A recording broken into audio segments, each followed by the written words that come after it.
1 பேதுரு புஸ்தகம் 3ஆம் அதிகாரம் 18ஆம் வசனம். 1 பேதுரு 3:18. ஏனெனில் கிறிஸ்துவும் நம்மை தேவனிடத்தில் சேர்க்கும்படி அநீதி உள்ளவர்களுக்கு பதிலாக நீதி உள்ளவராய் பாவங்களின் நிமித்தம் ஒரு தரம் பாடுபட்டார். வசனம் சொல்லுகிறது, ஏனெனில் கிறிஸ்துவும் நம்மை தேவனிடத்தில் சேர்க்கும்படியாக.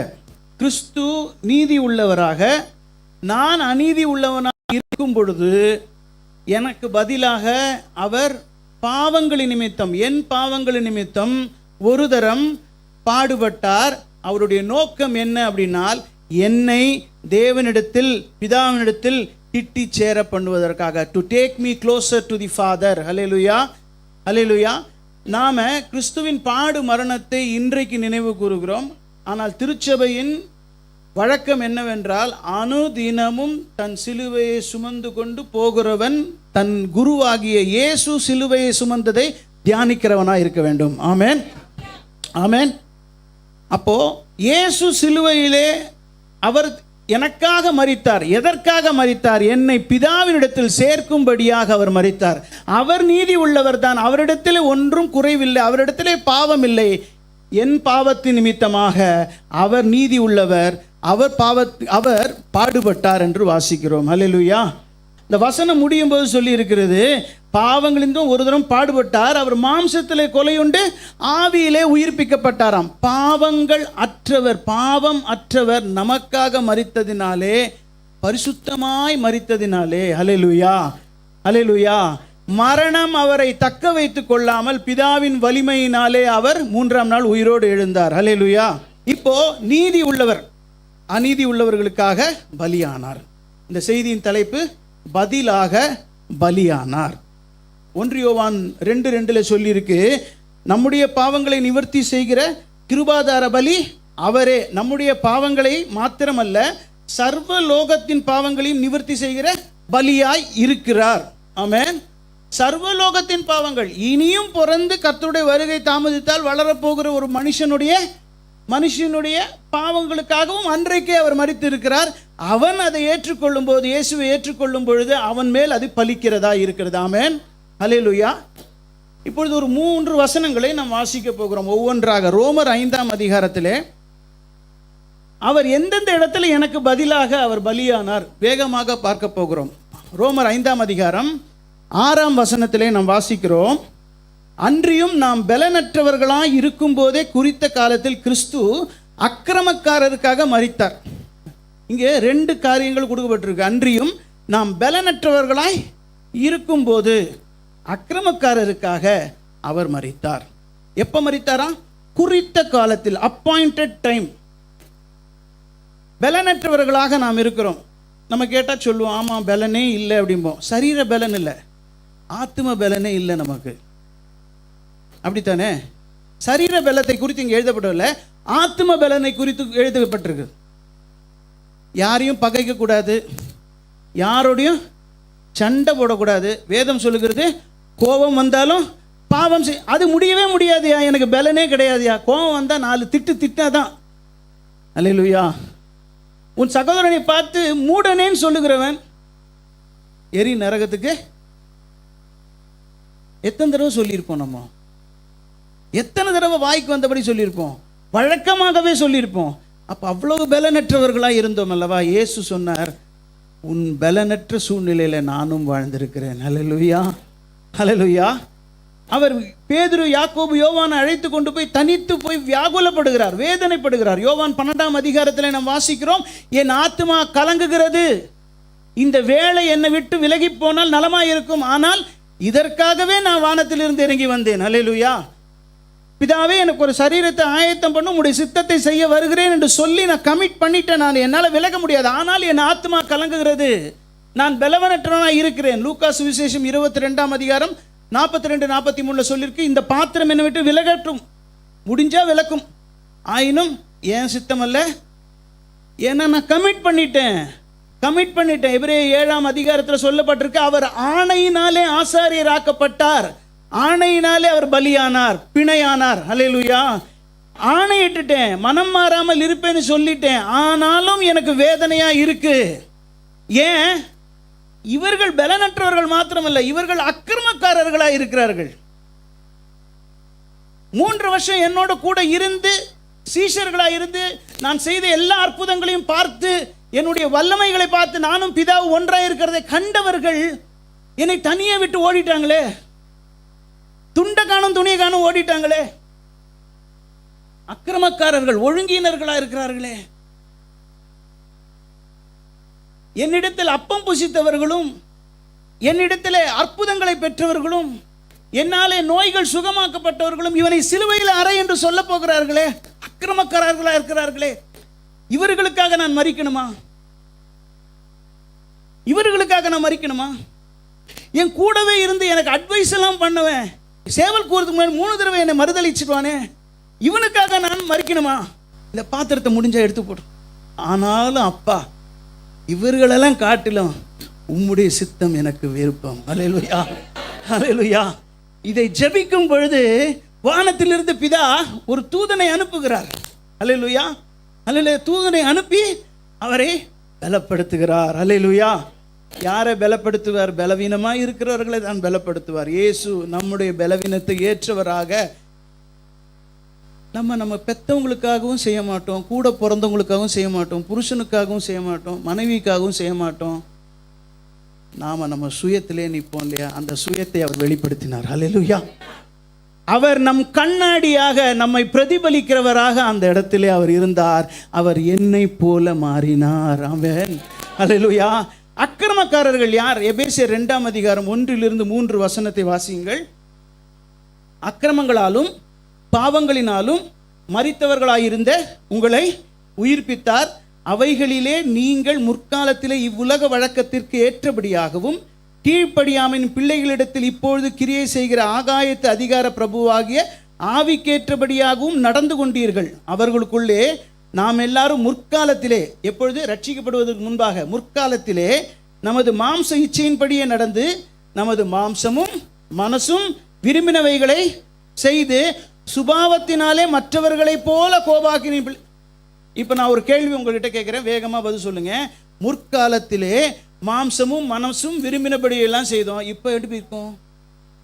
இப்போ என்ன பண்ணுறோம்? அப்படி செய்யறதே இல்லையா? உங்கள் மாம்சமும் மனசும் விரும்பினதுக்காக நீங்கள் ஜெபம் பண்ணதே கிடையாதா? உங்கள் மாம்சமும் மனசும் விரும்பினதுக்காகலாம் கை வச்சு ஜெபம் பண்ணதே கிடையாதா? உங்கள் மாம்சமும் மனசும் விரும்பினதுக்கெல்லாம் உபவாசம் போட்டதே கிடையாதா? போட்டிருக்கோம்ல. அதுக்கு பேர் தான் அக்கிரமம்.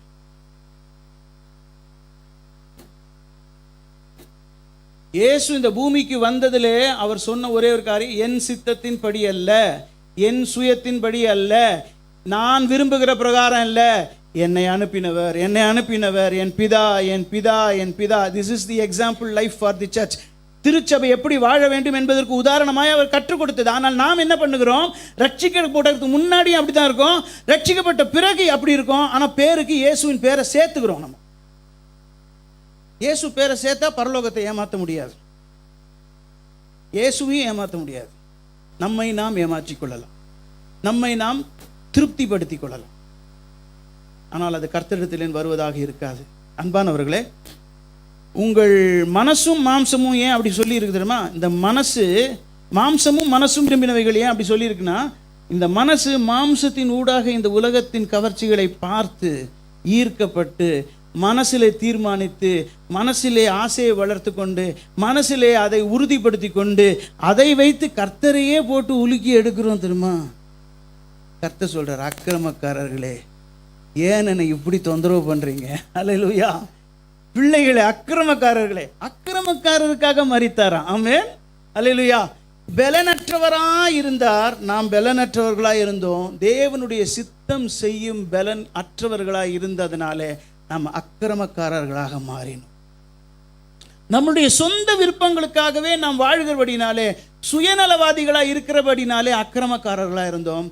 ஏற்ற காலத்தில், குறித்த காலத்தில் அக்கிரமக்காரருக்காக மரித்தார். ஆமென். அடுத்ததாக நாம் வேகமாக போகலாம். 5ஆம் அதிகாரம், ரோமர் 8ஆம் வசனம். நாம் பாவிகளாய் இருக்கையில் கிறிஸ்து நமக்காக மரித்ததினாலே தேவன் நம்மேல் வைத்த தமது அன்பை விளங்க பண்ணினார். பாவிகளுக்காக மரித்ததினாலே தேவன் அன்பை விளங்க பண்ணினார். ஹல்லேலூயா, ஹல்லேலூயா. எப்படி பாவம் எப்படி வந்தது? பாவம் கீழ்ப்படியாமையினாலே வந்தது. அதே அதிகாரத்தில் 19ஆம் வசனம் இப்படியாக இருக்கிறது, அன்றியும் ஒரு மனுஷனுடைய கீழ்ப்படியாமையினாலே அநேகர் பாவிகளாக்கப்பட்டது போலவே ஒருவனுடைய கீழ்ப்படிதனாலே அநேகர் நீதிமான்களாக்கப்பட்டார்கள்.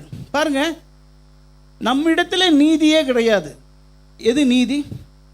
நீதினா என்ன? நீதினா என்ன சொல்லுங்க.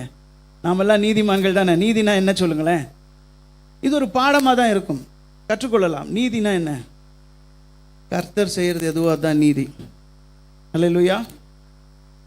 தேவனுடைய ராஜ்யத்தையும் நீதியையும் தேடுங்கள், முடிச்சிடலாம், அப்படிதானே? ஆனால் அதனுடைய மொழிபெயர்ப்பு என்ன தெரியுமா? தேவனுடைய ராஜ்யத்தை தேடி அவருடைய நீதியை நடப்பியுங்கள். நீதியை நடப்பியுங்கள். எப்படி? தேவன் எப்படி செய்வாரோ அப்படி செய்யுங்கள். தேவன் எந்த நோக்கத்தோடு செய்வாரோ அப்படி செய்யுங்கள். தேவனுடைய சிந்தையினால் நிறைந்து செய்யுங்கள். அல்லேலூயா. அப்பொழுது அப்படி செய்கிறவர்களுக்கு தேவன் கொடுக்கிறது போலவே உங்களுக்கு கூட கொடுப்பார். இந்த கூடங்கிறதுக்கு அதான் அர்த்தம். நான் உன் அண்ணங்காரன் செய்கிறான் பார், அவன் செஞ்சான், அவனுக்கு நான் கொடுத்தேன், நீயும் செய்ய, உனக்கு கூட கொடுப்பேங்கிறார். அதுக்கு அதான் அர்த்தம். தேவனுடைய ராஜ்யத்திற்கு கீழ்ப்பட்டு தேவன் கிரியை செய்கிற வண்ணமாக நீங்களும் கிரியை செய்தால், இயேசு சொல்றார், என்னை விசுவாசிக்கிறவன் நான் செய்த கிரியையை தானும் செய்வான். இயேசு செய்த கிரியையை செய்தால் தேவனுடைய நீதி. நம்மளுடைய கிரியையே நம்ம செஞ்சுக்கிட்டு இயேசுகிட்ட போய் ஜெபம் பண்ணோம்னா அதுக்கு பேர் பாவம். அல்லேலூயா. ஆனால் அதை தேவன் அன்பாக டீல் பண்ணுறார். அல்லேலூயா. அன்பாக டீல் பண்ணுறார். யார் மேலே அன்பாக இருக்கிறார்?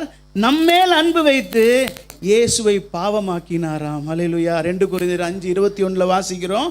என்ன வாசிக்கிறோம்? நாம் அவருக்குள் தேவனுடைய நீதி ஆகும்படிக்கு பாவமே அறியாத அவரை பாவமாக்கினார். அப்படின்னா என்ன அர்த்தம்? தேவனுக்கு எதிரடையானதாக, தேவனுக்கு கீழ்ப்படியாததாக, தேவனுக்கு சத்ருவாக மாற்றினார். It is not very easy thing. ஆனால்தான் 10ஆம் வசனத்தில் சொல்லியிருக்கு, நாம் தேவனுக்கு சத்ருக்களாக இருக்கையில் அவருடைய ஜீவனை கொண்டு ஒப்புரவாக்கப்பட்டோமானால் அப்படின்னு வார்த்தை வருது. அப்போ தேவனுக்கு நாம் சத்ரு, நம்மளுடைய ஸ்தானத்தை அவர் எடுத்துக்கொண்டால் இப்பொழுது அவர் சத்ருவாயிட்டார், நம் மேலே தேவன் அன்பு கூர்ந்தார். ஹல்லேலூயா, ஹல்லேலூயா, ஹல்லேலூயா. இது நாம் இந்த வெள்ளிக்கிழமை தியானிக்கிற பாடம் அல்ல, இது ஒவ்வொரு நாளும் நாம் நினைவு கூற வேண்டிய பாடம். திருவிருந்து எடுக்கும் பொழுதெல்லாம் என்னை நினைவு கூறும்படியாக எடுங்கள்ல, டெய்லியே என்னை நினைவு கூறணும். டெய்லியே நான் எதற்காக உங்களுக்கு மரித்தேன் நினைவு கூறணும். நான் மரித்ததுனால எங்கள் அப்பா உங்கள் மேலே வைத்த அன்பை நீங்கள் நினைவு கூற வேண்டும். அப்படி நினைவு கூர்ந்தால் உங்கள் வாழ்க்கையில் 3 காரியம் நடக்கும். முதல் காரியம், அவர் நம்மை ஒப்புரவாக்குகிறவராய் இருக்கிறார்.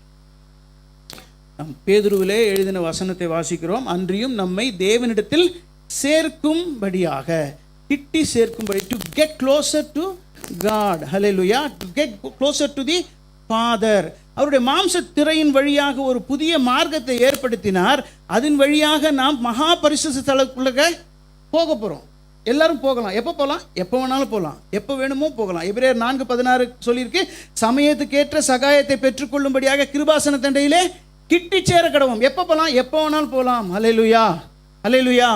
எப்போ வேணாலும் போகலாம் அப்பா கிட்டக்க. இயேசுவின் நாமத்தினாலே பிதாவினிடத்தில் கிட்டி சேரும் ஸ்லாக்கியம் நமக்கு கிடைத்திருக்கிறது. அந்த வசனம் 5:10, ரோமர் 5:10, சத்துருக்களாய் இருக்கையில் அவருடைய குமாரனின் மரணத்தினாலே அவருடனே ஒப்புரவாக்கப்பட்டோமானால், ஒப்புரவாக்கப்பட்ட பின் நாம் அவருடைய ஜீவனாலே ரட்சிக்கப்படுவது அப்போ நிச்சயமாமே. ஒப்புரவாக்கப்பட்ட பின் நம்மை காப்பாற்றுவது அவருடைய வாழ்க்கையாக மாறுகிறது. அல்லேலூயா. ஒப்புரவாக்கப்பட்டவர்களை காப்பாற்றுவது என்பது பிதாவினுடைய பொறுப்பாக மாறுகிறது. நான் உன்னை தொடுகிறவன் என் கண்ணின், எப்போ? அவரோடு ஒப்புரவாக்கப்பட்டவர்களுக்கு கிடைக்கிற ஸ்லாக்கியம். அல்லேலூயா. ரோமர் 5:1 வாசிங்க.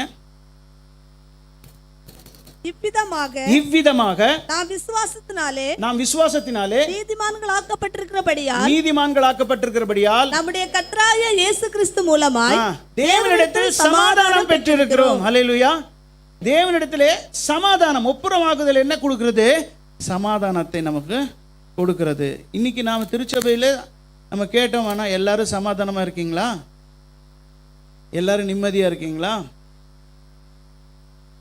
இன்னமும் வருத்தமும் பாரமும் நம்மை நெருக்கி கொண்டு இருக்கிறதா? நம்மை நாம் தற்பரிசோதனை பண்ணிக்கொள்ளலாம். அல்லேலூயா. அப்போ ஒப்புரவாக வேண்டிய காரியங்கள் இருக்கா? ஒப்புரவாகலாம். யாரோட ஒப்புரவாகணும்?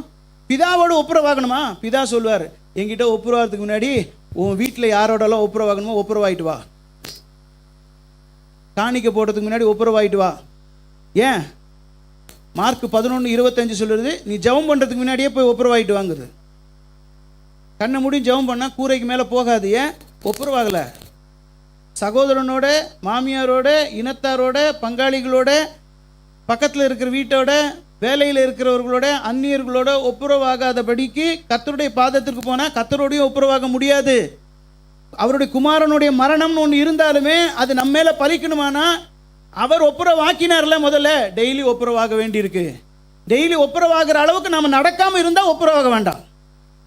நல்லா கவனிச்சுக்கோங்க இல்லையா? ஒப்புரவாகிறபடி நடக்கக்கூடாது. இப்போ கொலோசியரில் ஒரு வசனம் இருக்குது, 1ஆம் அதிகாரத்தில் 21, முன்னே அந்நியரும் துர்க்கிரியைகளினால் மனதிலே சத்துருக்களுமாய் இருந்த உங்களையும் பரிசுத்தராகவும் குற்றமற்றவர்களாகவும் கண்டிக்கப்படாதவர்களும் தமக்கு முன் நிறுத்தும்படி. நல்லா பாருங்க, பரிசுத்தராக, குற்றமற்றவர்களாக, கண்டிக்கப்படாதவர்களாக. பாருங்க, பிதாவுக்கு முன்பாக பரிசுத்தவான்களாக இருக்கிறோம், பிதாவால் குற்றப்படுத்தப்படாதவர்களும் பிறரினாலும் குற்றப்படுத்தப்படாதவர்களும். நல்லா கவனிச்சுங்க. பிறர் கை நீட்டி நம்மளை கண்டிக்கப்படாதபடிக்கு, பிதாவும் நம்மை கண்டிக்கப்படாதபடிக்கு நம்முடைய வாழ்க்கையை நாம் நடத்தி கொள்ள கர்த்தர் இந்த ஒப்புரவாகுதலின் வாழ்க்கையை தந்திருக்கிறார். அல்லேலூயா, அல்லேலூயா. இந்த வாழ்க்கை, ஞானஸ்நானம் பெற்று திருச்சபையில் இருக்கிற வாழ்க்கை, ரட்சிப்பின் வாழ்க்கை, அனுதினமும் ரட்சிக்கப்பட வேண்டிய வாழ்க்கை, மனம் திரும்புதலின் வாழ்க்கை. இது கிறிஸ்தவ வாழ்க்கை அல்ல. இது மனம் திரும்புதலின் வாழ்க்கை. அனுதினமும் மனம் திரும்பணும், முடிவு பரியந்த மனம் திரும்பணும், ஒவ்வொரு நாளும் மனம் திரும்பணும். ஒவ்வொரு நாளும் கர்த்தர் நம்மிலே காண்பிக்கிறதான குறைவுகளை நாம் மனம் திரும்பி இனி அதை செய்யாதபடிக்கு நம்மை நாம் தற்பரிசோதனை பண்ணிக்கொண்டு நாம் பயிற்சி செய்கிறவர்களாக இருக்க வேண்டும். மனம் திரும்புகிற வாழ்க்கை மாத்திரம் இல்லை, இது உயிர்த்தெழுதலின் வாழ்க்கை. மேலும் பிதாவின் வல்லமையினாலே கிறிஸ்து மரித்தோரிலிருந்து எழுப்பப்பட்டது போலவே நீங்களும் புதிதான ஜீவன் உள்ளவர்களாய் நடந்து கொள்ளும்படிக்கு அவருடைய ஞானஸ்தானத்தில் அடக்கம் பண்ணப்பட்டீர்கள். அப்போ ஞானஸ்தானத்தில் எழுந்த நாம் அவர் உயிரோடு எழுந்தது போலவே நாம் உயிரோடு எழுந்துருக்கோம். இந்த உயிர்த்தெழுதலின் வாழ்க்கையிலே நான் என்னுடைய பழைய வாழ்க்கை வாழாமல் இயேசு எப்படி வாழ்ந்தாரோ அப்படி வாழ்வதற்காக தான் ஒப்புரவாக்கப்பட்டிருக்கிறோம். அந்த வாழ்க்கையை வாழ்வதற்கு தான் நமக்கு சமாதானத்தை தந்திருக்கிறார். அல்லேலூயா. இதுக்கப்புறம் அவர் வேற என்ன செய்கிறார்? ஒப்புரவாக்கின பிறகு, சமாதானத்தை தந்த பிறகு நம் பயத்தை போக்குகிறார். அல்லேலூயா. அந்த பிரதர் என்கிட்ட வந்து, நீங்கள் இயேசு உங்களோட பேசுவார்னு சொன்னபோது எனக்கு ஏன் அவ்வளோ ஆர்வமும் மகிழ்ச்சி இருந்தது என்றால், இருட்டில் போகிறதுக்கு பயப்படுவேன். தப்பாக எடுக்கக்கூடாது, சிந்திக்க சொல்லுகிறேன். ஏனென்றால் எல்லாருக்குள்ள பயம் இருக்குது. இப்போ உங்களுக்குள்ள பயம் இருக்கா? பயம் இருக்குது தானே செய்யுது. நாளைக்கு குறித்து பயம் இல்லைல்ல, இப்போவே பயம் இருக்குதான். நாளைக்கு என்ன? நாளைக்கு நமக்கு கொடுக்கப்பட்ட வாக்குத்தத்தம் தெரியுமா? நாளை தினத்துக்குரியதை குறித்து கவலைப்படும். அதாவது நாம் எழுந்துக்கிறதுக்கு முன்னாடி நமக்கு என்னென்னலாம் தரணும் என்பதை குறித்து நாளை தினம் ஹோம்ஒர்க் பண்ணும் என்று இயேசு நமக்கு வாக்கு கொடுத்திருக்கிறார். புதிய உடன்படிக்கை திருச்சபைக்கான வாக்குத்தத்தம் அது. அப்படி ஒரு வாக்குத்தத்தத்தை பழைய உடன்படிக்கையில் கொடுத்ததே கிடையாது. நாளை தினம் நான் எழுந்துக்கிறதுக்கு முன்னாடி எனக்கு என்னென்னலாம் தேவைங்கிறத குறித்து நாளை தினம் அக்கறையாக கவலைப்படும். நான் ஏன் கவலைப்படணும்? எவ்வளோ பெரிய வாக்குத்தத்தம் அது! என் வாயிலிருந்து வரத்துக்கு முன்னாடி எனக்கு என்ன தேவைன்னு அவருக்கு தெரியும். எவ்வளோ பெரிய வாக்குத்தத்தம்! ஏன்? அவர் அப்பாவா இருக்கிற நான் பிள்ளையா நடந்தா அது கிடைக்கும்.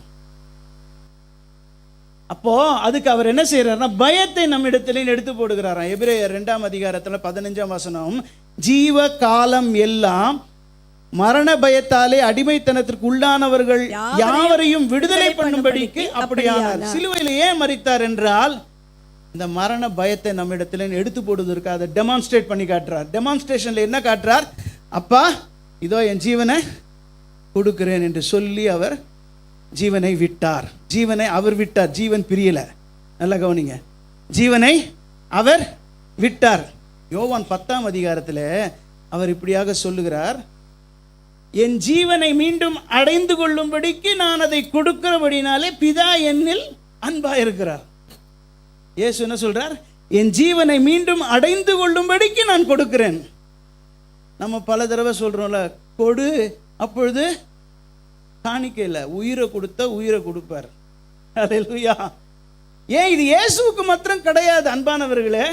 யோவான் 12ஆம் அதிகாரம் 24-25 வாசிக்கிறோம், கோதுமை மணியானது நிலத்தில் சாகாவிட்டால் வெறுமையா இருக்கும், செத்ததையாக மிகுந்த பலன் தரும். ஒருவன் தன் ஜீவனை வெறுத்தால் அதை நித்திய காலமாக காத்துக்கொள்வான். அப்ப அதே வசனம் தான் யோவான் 10ஆம் அதிகாரத்தை தன்னை குறித்து சொல்லுகிறார்.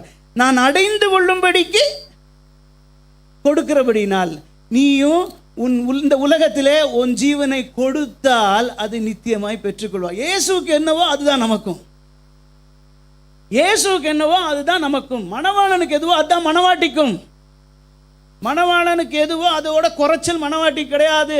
மணவாட்டி மணவாளனுடைய சரீரம்.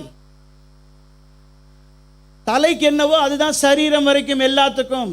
அல்லேலூயா, அல்லேலூயா. பயத்தை போக்குகிறார், அதற்கு அவர் அன்பால் நிரப்புகிறார். அல்லேலூயா, அல்லேலூயா. தேவன் அன்பாகவே இருக்கிறார். தேவன் அன்பாகவே இருக்கிறார். தேவனை அறியாதவனுக்கு அன்பே இருக்காது. ஆனால் பூரண அன்பு பயத்தை புறம்பே தள்ளும். பூரண அன்பு பயத்தை புறம்பே தள்ளும். நம்மளுடைய இந்த வாழ்க்கையில் நமக்கு கிடைக்கக்கூடிய பெரிய காரியம் என்ன? ஆரம்பத்தில் நான் சொன்னது, அறிவு கெட்டாத அந்த அன்பை அறிந்து கொள்ள வல்லவர்களாக வேண்டும். என்னை நோக்கி கூப்பிடு, உனக்கு எட்டாததும் உன் எட்டாததும் நீ அறியாதுமான பெரிய காரியம். என்ன பெரிய காரியம்? அதனுடைய அகலம் நீளம் ஆழம் உயரம் இன்னதுன்னு உணர்ந்தாலும் அது அறிவு கெட்டாத அன்பான். அந்த அகலம் நீளம் ஆழம் உயரம் கூட நம்ம இன்னும் பெறல. ஏன் தெரியுமா? சகல பரிசுத்தவான்களோடு இருந்தால் தான் அது பெற்றுக்கொள்ள முடியும்.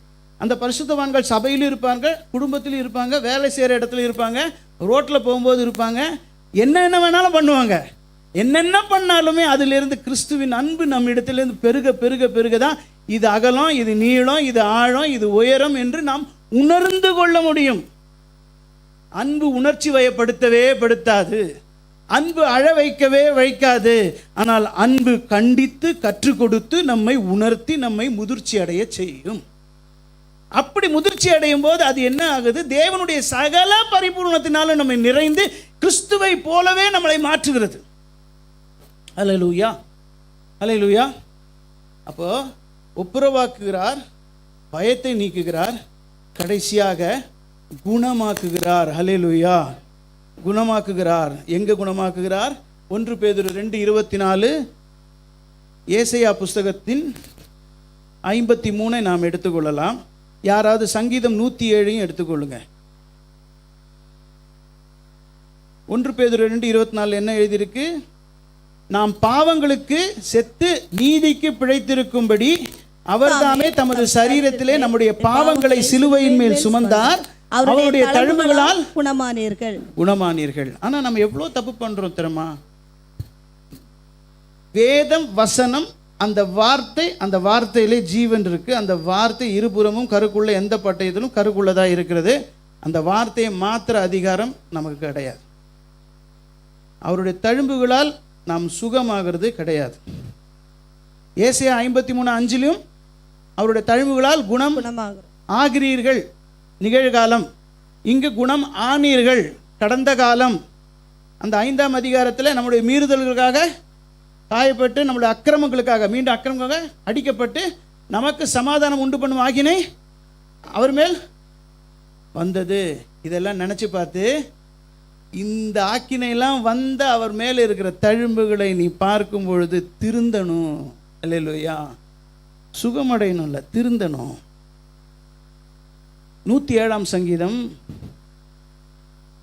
17ஆம் வசனம், நிர்மூடர் தங்கள் பாதக மார்க்கத்தாலும் தங்கள் அக்கிரமங்களாலும் நோய் கொண்டு ஒடுங்கி போகிறார்கள். நிர்மூடர் அறிவில்லாதவர்கள், தங்கள் பாதக மார்க்கத்தாலும் தவறான வழியினாலும் தங்கள் அக்கிரமங்களினாலும் ஒழுங்கினங்களினாலும், இது 2 வழியிலும் நோய் கொண்டு ஒடுங்கி போகிறார்கள்.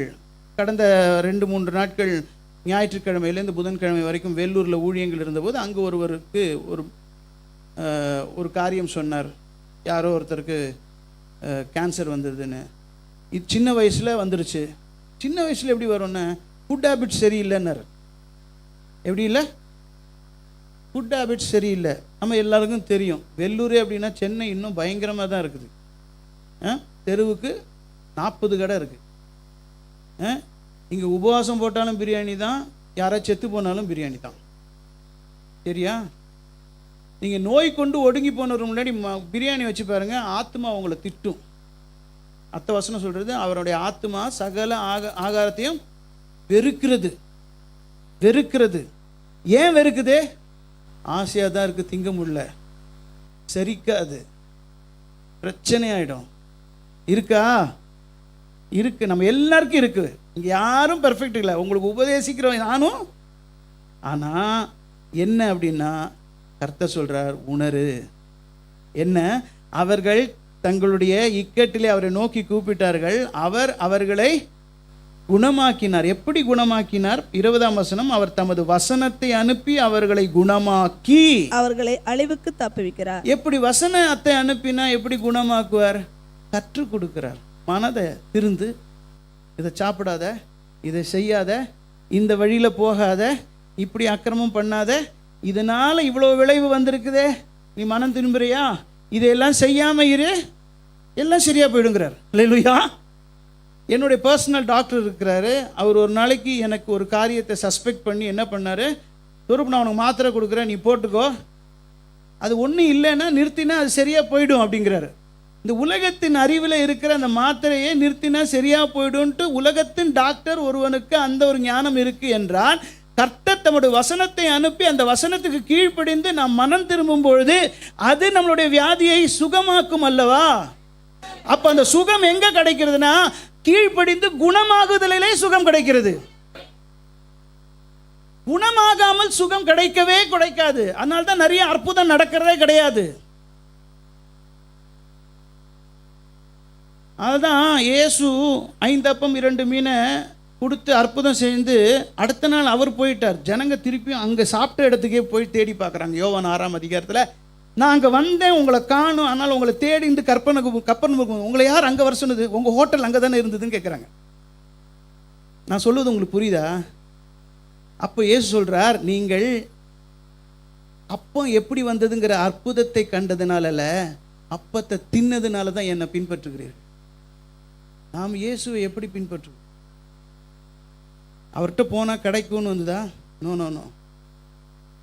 ஒரு சகோதரி என் இடத்துல வந்து பேங்க் எக்ஸாம் எழுதுகிறேன், எனக்காக வேண்டிக் கொள்ளுங்கன்னு சொன்னபோது நானும் ஆர்வமாக கர்த்தரோட சமூகத்தில் வேண்டிக் கொண்டேன். கர்த்தர் சொன்னார், இதுக்கா சிலுவையில் மரித்தேன் நான்? என்னை அறியாதவன் படிக்கிறான், அவன் பாஸ் ஆகிறான், இவ படித்தா இவளும் பாஸ் ஆக போகிறா. சொல்ல அவகிட்டக்கன்னா சொன்னேன் நான். பசங்க படித்தா பாஸ் ஆவாங்க தானே, ஒழுங்காக படித்தா பாஸ் ஆவாங்க தானே. இயேசுவை அறிந்தவனுக்கு பாஸு, இயேசுவை அறியாதவனுக்கு ஃபெயிலுன்னெலாம் கிடையாதுல்ல. அப்படி கர்த்தர் கெட்டவர் கிடையாது. உழைக்கிறவனுக்கு அவர் பலனை தருகிறவராக இருக்கிறார். அல்லேலூயா, அல்லேலூயா. அப்போது அவர் எனக்கு ஒப்புரவாக்குதலை தந்து சமாதானத்தை ஏற்படுத்துகிறார், அன்பை தந்து பயத்தை புறம்பே தள்ளுகிறார், வசனத்தை அனுப்பி என்னை குணமாக்குகிறார். ஆமென். எனக்கு பதிலாக பலியானவர் என் பலனற்ற சூழ்நிலையை மாற்றுகிறார், என் அக்கிரமத்தை மாற்றுகிறார், பாவத்தை என்னிலிருந்து எடுத்து போட்டு என்னை பிதாவோடு சேரப்பண்ணி ஒப்புரவாக்கி சமாதானத்தை தந்து பயத்தை புறம்பே தள்ளி அன்பினால் நிரப்பி குணத்தை தருவதற்கு வசனத்தினால் நம்மை நிரப்புகிறார். வசனத்துக்கு கீழ்ப்படிந்தால், அன்பை பயிற்சி செய்தால், ஒப்புரவாகி கொண்டே ஒவ்வொரு நாளும் எல்லாரோடும் நாம் இணைந்து சகோதர சிநேகத்தோடு வளர்ந்தால் இயேசுவை போல் மாற முடியும். ஆமென். ஜெபம் பண்ணலாமா? கரெக்டாக 8:30 ஜெபம் பண்ணலாம். கர்த்தர் நல்லவராக இருக்கிறார். ஆவியின் கனி அன்பு, மகிழ்ச்சி, சமாதானம். தேவன் நமக்கு அன்பை தருகிறார். தேவன் அதே அன்பை நம்மிடத்தில் எதிர்பார்க்கிறார். தேவன் நம்மேல் மகிழ்ச்சியாக இருக்கிறார். தேவனில் நாம் மகிழ்ச்சியாக இருக்க எதிர்பார்க்கிறார். தேவன் நம்மை ரட்சித்ததில் அவர் நிம்மதியாக இருக்கணும்னா அவரை தொந்தரவு பண்ணாமல் நாமளும் நிம்மதியாக இருக்கணும். அல்லேலூயா. எப்படி தொந்தரவு பண்ணக்கூடாது? அக்கிரமமாக தொந்தரவு பண்ணக்கூடாது. ஒரு தடவை கர்த்தர் என்கிட்ட கேட்டார், ஸ்வரூப், எல்லாரும் என்கிட்ட வந்து அதை கொடு இதை கொடுன்னு கேட்குறாங்க. ஆனால் யார் என்கிட்ட வந்து உனக்கு என்ன வேணும்னு கேட்கவே இல்லை ஸ்வரூப்னார். நம்ம என்னைக்கா கேட்டிருக்கோமா, அப்பா உனக்கு என்ன வேணும்ப்பா, நான் செய்கிறேன். ஒரு நாள் கேட்டு பாருங்களேன். கர்த்தர் அவருடைய மகிழ்ச்சியினால் உங்களை நிரப்பில் நீங்கள்லாம் துடிச்சு போடும். ஒரு தடவை கேளுங்க. இன்றைக்கு ராத்திரி நீங்கள் தனியாக போய் கேளுங்க. இங்கே சபையிலலாம் கேளுங்க. ஃபாதர் அண்ட் சில்ட்ரன் தனித்தனியாக, எங்கள் அப்பாகிட்ட நான் பேசுகிறேன், போய் பேசி பாருங்கள். அப்பா, இது வரைக்கும் நான் கேட்கல, உனக்கு என்ன வேணும்ப்பா, நான் செய்கிறேன். ஒரு தடவை என்னோட பேசுங்கப்பா சொல்லுங்கள். அவர் பேசாத நாளே இருக்காது. அவர் பேசிக்கிட்டே இருப்பாருங்க. எப்போ பேசுவார்னு சொல்லிட்டு பேச மாட்டார், திடீர்னு பேசுவார். ஆனால் ஜாக்கிரதையாக கவனமாக கேட்கணும். அல்லேலூயா. கர்த்தர் நல்லவராக இருக்கிறார். உங்களிடத்தில் இந்த மாலை நேரத்தில் கர்த்தருடைய வார்த்தையை பகிர்ந்து கொண்டதை நான் மிகவும் ஸ்லாக்கியமாக எண்ணுகிறேன். திருச்சபையில் கர்த்தர் எனக்கு கற்றுக் கொடுத்ததை நான் உங்களோடு இந்த நாளிலே ஒரு பகுதியை நான் பகிர்ந்து கொண்டு இருக்கிறேன். கேட்டீங்களா? கவனிச்சிங்களா? உணர்ந்தீங்களா? தூக்கத்தில் எழுப்பி கேட்டால் சொல்லுவீங்களா? ஏன் சிரிக்கிறீங்க? சொல்லுவேன்னு சொல்லுங்க. விசுவாச பிரமாணம் என்ன? சொல்லணும். உணர்ந்தேன்ல, கவனிச்சேன்ல, மனப்பாடம் பண்ண வேணாம். கவனித்து கேட்டு கவனித்து உள்வாங்கினால் அது உங்ககிட்ட தான் இருக்கும். அது உங்களுடையதாக இருக்கும். அதை வாழ்க்கையாக மாற்றிக்கொள்ளுங்கள். கர்த்தர் உங்களோடு இருப்பார். தகப்பனே, இந்த இரவு வேளைக்காக நன்றியோடு துதிக்கிறோம். நீர் உம்முடைய பிள்ளைகளோடு திருச்சபையோடு பேசி நம்முடைய வார்த்தைகளுக்காக நன்றி. கேட்டவர்களை, கவனித்தவர்களை, உணர்ந்தவர்களை, இப்பொழுதும் அதை என் வாழ்க்கையாக பயிற்சி செய்ய ஒப்பு கொடுக்கிறேன் என்று சொல்லி உம்மிடத்தில் ஒப்பு கொடுக்கிறவர்களை நீர் கரம் பிடிப்பீராக. உம்முடைய ஆளுகையில் நீர் அவர்களோடு இருந்து கற்றுக் கொடுத்து உம்மை வெளிப்படுத்தி, அப்பா, நீர் பிரத்யட்சமாய் அவர்களோ நடத்துகிறதை, வசனத்தை கொண்டு அவர்களை குணமாக்குகிறதை, அன்பை கொடுத்து பயத்தை புறம்பே தள்ளுகிறதை, சமாதானத்தினால ஒப்புரவாக்கி கொள்ளுதலை கர்த்தர் கற்றுக் கொடுத்து நிறைவாய் நிரப்புவீராக. தொடர்ந்து ஆசீர்வதியும். திருச்சபையின் ஊழியரையும் குடும்பத்தையும் திருச்சபையின் ஊழியங்களையும் ஆசீர்வதிப்பீராக.